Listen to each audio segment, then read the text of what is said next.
पृथ्वीराज ने kind of ऐसी ऐसी चीजें बोली जिसकी वजह से हाइप इतना creator like kind of over hype हो गया मूवी। और एक ही चीज हम बोलना चाहते हैं, he is the best salesman. चाहे जितनी भी बड़ी जितनी भी हाइप मूवी हो, लेकिन खराब चीज को हम प्रमोट नहीं करना चाहते। एंड कोई अच्छी मूवी मलयालम से आएगी तो उसके बारे में हम जरूर अच्छा रिव्यू डालेंगे। एम्पुरान जैसी इतनी बड़ी मूवी एंड उन्होंने लिए दीपक देव को। हाँ, दीपक देव एक अच्छे कंपोजर हैं, बट उनको लेना बिल्कुल गलत डिसीजन था। मलयालम इंडस्ट्री की most anticipated, most over hype movie है ये। मोहनलाल जी की मूवीज का तो सारे वेट कर रहे होते हैं एंड काफी टाइम से उनकी कोई मूवी हिट नहीं हुई थी, तो एम्पुरान के लिए बहुत ज्यादा हाइप था। एंड इस बार लोग सोच रहे थे कि गेम चेंज होने वाला है एंड वो कमबैक करने वाले और खतरनाक मूवी होगी, क्योंकि इसे डायरेक्ट भी पृथ्वीराज सुकुमारन कर रहे हैं। लेकिन दुख की बात यह है कि ये बहुत ही ज्यादा मीडियोकर मूवी है। सॉरी टू से, बट सीरियसली ये बहुत मीडियोकर मूवी थी। जी हाँ, जिस हिसाब के हाइप थी ना मूवी की, इवन चलो हिंदी बेल्ट का तो पता नहीं, बट जो केरला में जो हाइप थी ना, आप एक बार आपको देखना चाहिए था। क्या ही बताएं, मतलब क्या ही हाइप थी। 5-5 मिनट के गैप में शोज चल रहे थे। सोचो 6 बजे से शुरू होके रात के 1-2 बजे तक शो थे। हम क्या ही बोले, हमने भी इसका शो देखा और हम बहुत ही ज़्यादा डिसअपॉइंट हो गए। तो आज हम आपको इस वीडियो में बताएंगे इस मूवी के कुछ प्रोज एंड कॉन्स हमारे अकॉर्डिंगली। तो मूवी में प्रोस बहुत कम है एंड कॉन्स बहुत ज्यादा है, तो इस चीज को हम डिटेल में डिस्कस करेंगे। एंड वीडियो देखने के बाद हमें कमेंट सेक्शन में बताना कि आपको एम्पुरान कैसी लगी। लाइक दिल पे हाथ रख के बताना कि सच में कैसी लगी।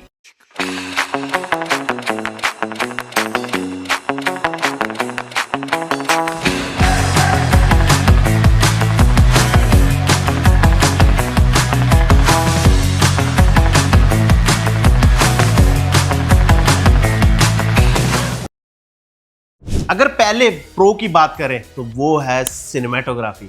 जी हाँ, इस मूवी की सिनेमेटोग्राफी बहुत अच्छी है। जिस हिसाब से विजुअल्स को दिखाया गया है, जिस हिसाब से फ्रेमिंग की गई है, और हैट्स ऑफ है यार सुजीत वासुदेव, उन्होंने बहुत अच्छा काम किया है। जो डायरेक्टर ने बोला, पृथ्वीराज ने उनको बोला कि मेरे को ये सीन चाहिए, ऐसा चाहिए, ऐसे फ्रेम्स होने चाहिए, उस हिसाब से फ्रेम्स करके भी दिए। और मतलब विजुअली आप एक बार को देख के बोल नहीं सकते कि यार ये मलयालम मूवी है। एंड जिन्होंने मूवी देखी है उनको बता दो, वो जो स्टार्टिंग का शॉट है ना, जिसमें जो आर्मी वाली लड़की है वो वहां से जाती है एंड काइंड ऑफ एक लॉन्ग टेक शॉट है, वो कितने सही तरीके से उसको शूट किया गया। मुझे सच में ऐसा लगा कि मैं किसी हॉलीवुड मूवी को देखने के लिए आ गया हूँ।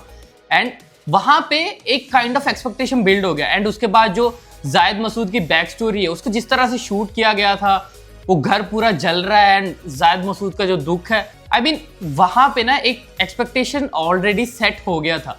अब लोग कह रहे होंगे कि ऑलरेडी इतना हाइप था, बट जिस तरह से मूवी शुरू होती है ना, पहले के 15 से 20 मिनट 25 मिनट, वो काइंड ऑफ आपका एक एक्सपेक्टेशन सेट कर देता कि something bigger is coming. Second pro है डायरेक्शन। इस मूवी का डायरेक्शन सच में बहुत अच्छा है। आई मीन स्क्रीन प्ले पे लैग करता है, लेकिन जिस तरह से चीज़ों को डायरेक्ट किया गया है, जिस तरह से फ्रेमिंग की गई है, जिस तरह से लाइटिंग है, एंड मतलब आपको काइंड ऑफ लगेगा कि यार एक मलयालम मूवी के बजट और उसके हिसाब से तो बहुत खतरनाक बनाया है। और पृथ्वीराज की 3rd मूवी है ये, बट उन्हें कैमरा, फ्रेमिंग और ये सब चीज़ों का इतना अच्छा नॉलेज है कि उन्हें पता है कि मैं कहाँ से कैसे शूट करूँ कि चीज़ें अच्छी लगे। एंड उस चीज़ में वो बहुत अच्छे हैं और ये चीज़ आपको मूवी में देखने को मिलेगी। और बीच बीच में तो ये भी सुनने को आया था कि मतलब पृथ्वीराज ये मूवी शूट करते इतने ज़्यादा एक्साइट हो गए थे कि वो कहते थे कि मैं कई बार कैमरे के पीछे चल जाता था कि मैं शूट करूँ। मतलब आप देख सकते हो एज एन डायरेक्टर, मतलब बंदे ने अपना 100% देने की कोशिश की है और डिलीवर भी किया है। हम ये नहीं कहते कि डायरेक्शन घटिया था, हाँ चीज़ें थी जो नहीं वर्क की, बट जो बंदे का डायरेक्शन था और जो फर्स्ट हमने पॉइंट बोला सिनेमेटोग्राफी, दोनों स्टैंड आउट करती हैं। बिल्कुल आप उस चीज़ पे मूवी को एंजॉय ज़रूर कर सकते हो। कॉन्स, तो सबसे पहला कौन है? पृथ्वीराज हिमसेल्फ। जी हाँ, आपने बिल्कुल सही सुना। हमने पृथ्वीराज का नाम लिया क्योंकि पृथ्वीराज ने जिस तरीके से इस मूवी को सेल किया ना, आई डोंट थिंक कोई ऐसे सेल कर पाता। पृथ्वीराज ने हर इंटरव्यू में आके इस तरह की चीज़ें बोली, ये ऐसे शूट किया गया है, यहाँ पे शूट किया गया है, इस तरीके से शूट किया गया है एंड इस तरीके का होगा, ये वो ये एक्टर्स है। मतलब जिस तरीके से उन्होंने एक काइंड ऑफ ऑरा क्रिएट किया इस मूवी के लिए, हमें याद है 20 मार्च तक ये मूवी बहुत ठंडी पड़ी हुई थी, कोई प्रमोशन नहीं हो रहे थे। उसके बाद धड़ाधड़ पृथ्वीराज और मोहनलाल ने इंटरव्यूज देने शुरू किए एंड पृथ्वीराज ने काइंड ऑफ ऐसी ऐसी चीजें बोली जिसकी वजह से हाइप इतना created, like kind of over hype हो गया मूवी। और एक ही चीज हम बोलना चाहते हैं, he is the best salesman. जी हाँ, हमने ऐसे ही नहीं बोला कि यार उनकी जो कॉम स्किल्स है इतने अच्छे हैं।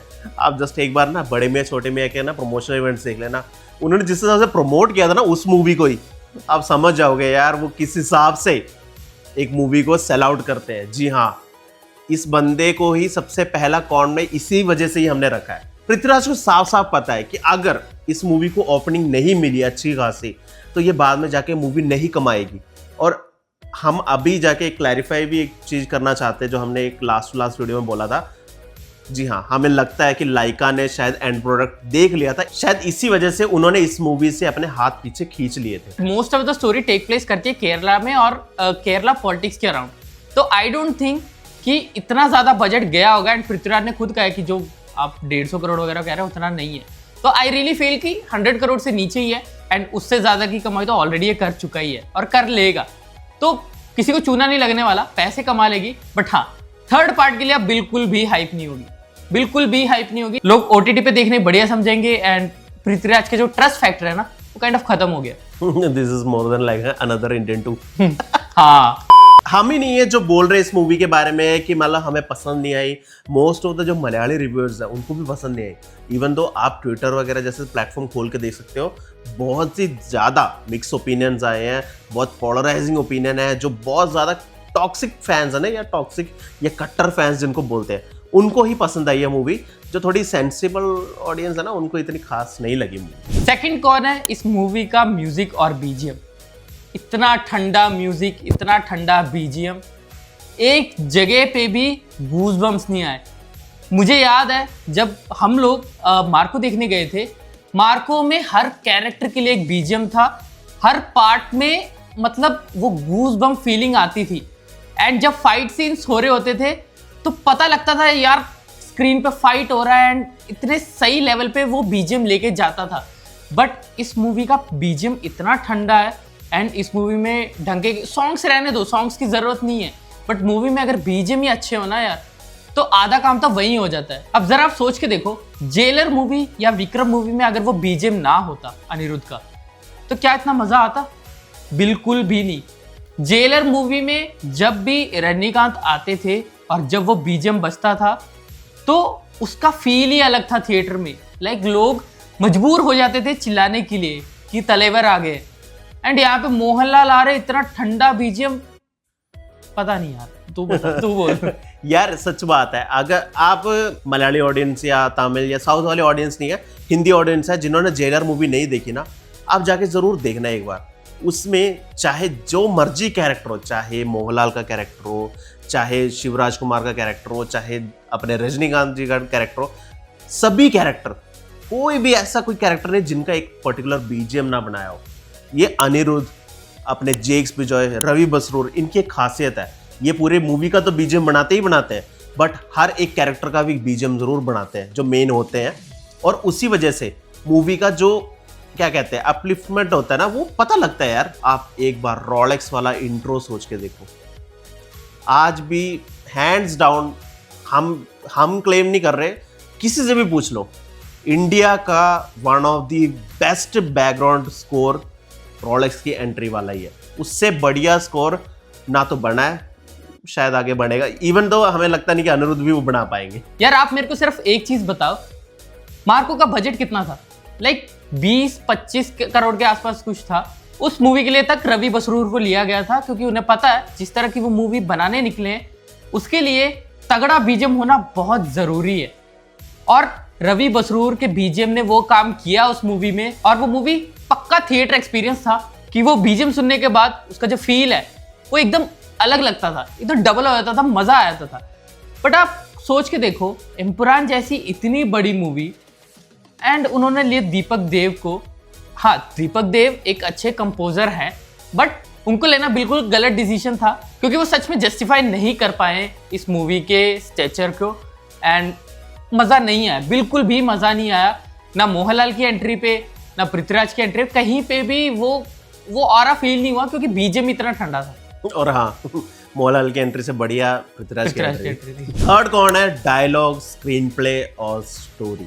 जी हाँ, ये तीनों ही इस मूवी से बाहर नहीं थी पता नहीं किधर थे यार। पूरी मूवी स्लो मोशन में निकल गई, बस स्लो मोशन में चल रहे हैं।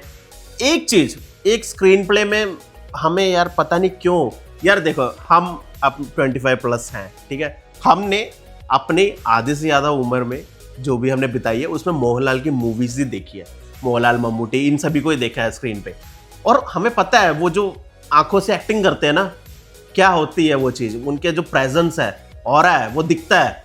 बट यहाँ पे पूरे टाइम चश्मा पहन के बिठा दिया, क्यों? हम एक और चीज़ बोलना चाहते हैं, जो अपने मोहनलाल है एज स्टीफन नेडुम्बर्ली फार बेटर है। वो कुरैशी अब्राहम के रोल पे बिल्कुल नहीं जचे, बिल्कुल भी नहीं। उनको ऐसा लग रहा था कि कपड़ों के अंदर ऐसे फिट करके रख दिया है, वो इतने दब गए हैं। जब वो मुंड पहन के आते हैं ना, कोई बीट नहीं कर सकता उन्हें। एंड हमने ये चीज कई बार सुनी भी है कि मुरली गोपी और पृथ्वीराज ने लूसीफर को ऐसे ट्रिलॉजी सोचा हुआ था और उन्होंने 3 पार्ट निकालने का सोच के रखा हुआ था। जस्ट वो वेट कर रहे थे कि लूसीफर 1 का रिसेप्शन कैसा होगा, एंड लूसीफर 1 को लोगों ने बहुत पसंद किया था। तो उसके बाद उन्होंने लूसीफर 2 निकाली। लूसीफर 2 देखने के बाद मुझे सच में ये फील हुआ 2 की जरूरत थी ही नहीं।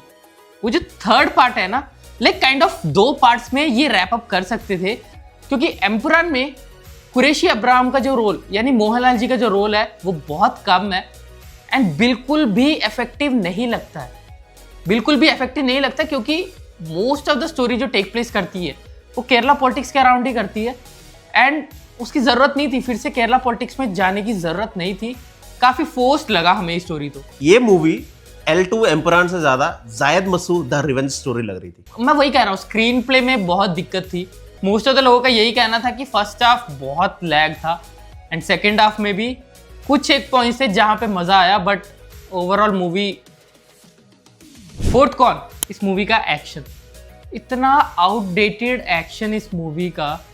मूवी को शूट बहुत अच्छा किया है, बोल्ड कैमरा यूज़ किया है एंड बहुत सही मतलब तरीके से शूट किया, बट जो एक्शन है वो इतना आउटडेटेड एंड स्पेशली वो क्लाइमैक्स वाला एक्शन। मैं सच में मेरे को ऐसी फीलिंग आ रही थी कि ये ख़त्म कब होगा। जब आपको ऐसा आए ना अपने मन से कि यार ये ख़त्म कब होगा, समझ लो कि मूवी ख़राब बनी है। एंड वो जो एंड का जो फाइट सीक्वेंस है ना, बहुत ज़्यादा आउटडेटेड, लाइक 2010-12 के मलयालम मूवीज़ में जो एक्शन था वैसा वाला। अब लोग अगर विक्रम, जेलर, मार्को, कैदी, इन मूवीज़ के एक्शन देखने के बाद क्या आपको लगता है कि उनको ये वाला एक्शन पसंद आएगा? इतना आउटडेटेड एक्शन, बस स्लो मोशन था। मुझे सच में लगा कि पृथ्वीराज इतनी बड़ी गलती कैसे कर सकते हैं। विजनरी बंदा है, विजनरी डायरेक्टर है, तो अब लोगों का टेस्ट का तो उनको पता होना चाहिए कि आज के टाइम पे लोगों का टेस्ट कैसा हो गया। उनको स्लो मोशन नहीं देखना है, उनको थोड़ा बहुत फास्ट पेस देखना है, या अगर स्लो मोशन भी है तो उसको सही तरीके से। बट बहुत आउटडेटेड लगा, बहुत ज़्यादा आउटडेटेड लगा, बिल्कुल मज़ा नहीं आया। जस्ट एक चीज़ हम एग्जांपल देना चाहते हैं, लूसीफर का जो टीजर आया था उसमें ये वाला शॉट था जो आप अभी देख रहे हो, ये शिकागो में शूट किया गया था। हमें लगा था कि कोई बड़ा सा कोई सीन होने वाला है, कुछ बड़ा होगा इसमें, क्योंकि अच्छा खासा पावरफुल शॉट लग रहा था। बट क्या, जो गोवर्धन का कैरेक्टर है उसको वहां पे लेके जाते हैं, 2 डायलॉग बोलते हैं, बस खत्म। तो शिकागो का शूट इतना ही था बस। और जो मूवी के स्टार्टिंग में हमें दिखाया जाता है कि घोस्ट टाउन, वो इतना अच्छा लोकेशन था, वहाँ पे वो बहुत अच्छा एक फाइट सीक्वेंस लगा सकते थे। वो या फाइट सीक्वेंस ऐसा कि वहाँ आर्मी जब आई है, आर्मी और जो कबूगा का कार्टेल है और कुरैशी अब्राहम के जो नेक्सस के लोग हैं, उन सब के बीच में एक काइंड ऑफ फाइट और गोलाबारी अगर देखने को मिल जाता ना, सच बता रहा हूँ वहाँ पे मज़ा आया था, क्योंकि ऐसा लोकेशन था, बहुत सही स्टाइलाइज्ड वे में उसको दिखा सकते थे। बट पता नहीं यार, सिर्फ दिखाने के लिए दिखा दिया, वहाँ पे कुछ भी नहीं था। एट द एंड हम यही बोलना चाहते हैं कि हम थर्ड पार्ट के लिए तो बिल्कुल एक्साइटेड नहीं है। OTT पे आएगी तो देख लेंगे, ठीक है। ये वही इंडियन 2 जैसा हिसाब हो गया। इंडियन 2 इतनी गंदी पिटी, और इंडियन 3 काइंड ऑफ अच्छी लग रही थी। उसका जो एंड में ट्रेलर दिखाया था वो अच्छा लग रहा था, बट अब सुनने में आया कि लाइक का बंद हो रहा है, तो इंडियन 3 ना OTT पे आएगी ना थिएटर में, और बंद ही होगी। टाटा बाय तो बाय। यही होता है जब आप आगे बनाने निकले हो, बट आपका जो सेकंड पार्ट खराब निकले ना, तो आपका सारा का सारा वो प्लान चौपट हो जाएगा। एंड सेम एम्परर के साथ लग रहा है। हालांकि पैसे कमा लिए, बट हाँ जब थर्ड पार्ट आएगा इस हिसाब का हाइप तो बिल्कुल नहीं होगा। एक और बात है कि हमने स्टार्टिंग से ही मलयालम मूवीज को बहुत ज़्यादा प्रमोट किया है। हम बोलते हैं चाहे हमारे यार अभी 5000 सब्सक्राइबर्स ही हैं, थोड़े बहुत व्यूज़ आ जाते हैं, बट हमने जितना हो सकता है प्रमोट किया है, हमें उतना प्यार मिला भी है कमेंट्स में। जितने भी लोग आते हैं, जो मल्लू ऑडियंस है, जो केरला की ऑडियंस है, चाहे तमिल ऑडियंस है, जो भी साउथ वाले लोग आते हैं, वो बोलते हैं कि थैंक यू, आपने सपोर्ट कर रहे हो मूवी को और सपोर्ट करो। हमने मार्को के टाइम पे भी उसको अच्छा खासा सपोर्ट किया था ताकि वो मूवी को पुश मिले, और मूवी को पुश मिला ही। बट हम ये नहीं चाहते कि कोई खराब प्रोडक्ट हम नॉर्थ इंडियन ऑडियंस या नॉन मलयाली ऑडियंस को पुश करें एंड बोले कि जाओ देखो। हम कहने के लिए कह सकते थे कि अमपरान बहुत खतरनाक मूवी है, आपको जाके देखना चाहिए, आपको मज़ा आ जाएगा। बट होगा क्या, वो जाके देखेंगे, वो कहेंगे ये मूवी सजेस्ट कर रहे थे, इसमें ऐसा क्या है। चाहे वो हमारे फेवरेट स्टार हो, फेवरेट डायरेक्टर हो, चाहे जितनी भी बड़ी, जितनी भी हाइप मूवी हो, लेकिन खराब चीज़ को हम प्रमोट नहीं करना चाहते। एंड कोई अच्छी मूवी मलयालम से आएगी तो उसके बारे में हम ज़रूर अच्छा रिव्यू डालेंगे। तो ये थी हमारी वीडियो। अगर आपको हमारी वीडियो पसंद आई तो इस वीडियो को लाइक, शेयर और कमेंट कर देना, और जिसके साथ मर्जी शेयर कर देना, और हमारे चैनल को सब्सक्राइब कर देना, और वो बेल आइकन पक्का दबाना। तो तब तक के लिए